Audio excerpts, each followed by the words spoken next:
Hi guys, how's it going? For today's recipe, this is the Kitchen Fairy with another recipe vlog. For today's recipe, it is banana puff pastry from Indonesia that is called Bolen Pisang.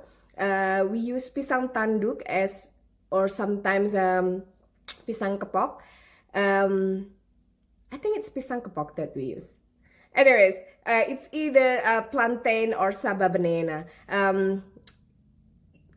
It is a puff pastry that filled with banana, ceiba banana or plantain, ripe plantain, and it will always be accompanied with either cheese or chocolate or a mixture of chocolate and cheese. It is pretty good. It is very rich, but my version is of course using store-bought puff pastry. In Indonesia, they make their own puff pastry.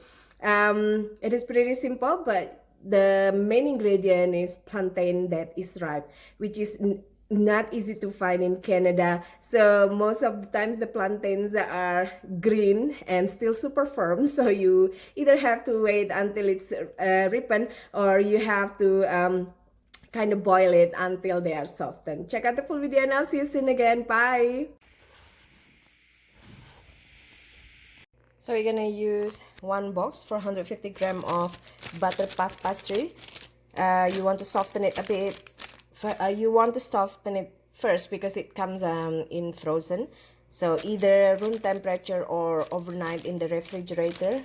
And then we're gonna take it out of the plastic. This is 3 ripe plantains, softened plantains, with 2 tablespoons of heaping tablespoon of sugar, 2 heaping tablespoon of sugar. I have some packaging there, and 1/4 cup of unsalted butter. We're gonna wrap it and then we're gonna microwave it until butter melted. We want to poke some holes so some air release, like for venting, or not fully wrapped. Now we're gonna cut the pastry just with a pizza cutter, like so. So into portion. Now we're gonna place our filling in the center. We're gonna kind of roll it a bit first so it's widening a little.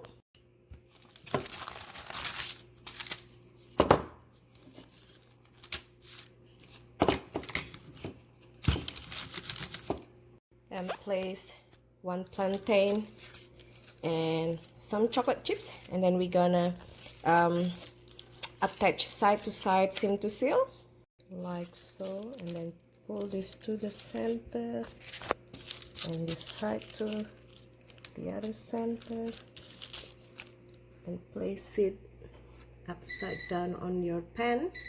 I'm adding some, or I'm filling some with grated cheese because in Indonesia we like the combination of chocolate and cheese. Now brush the top with beaten yolk or beaten egg, it's up to you.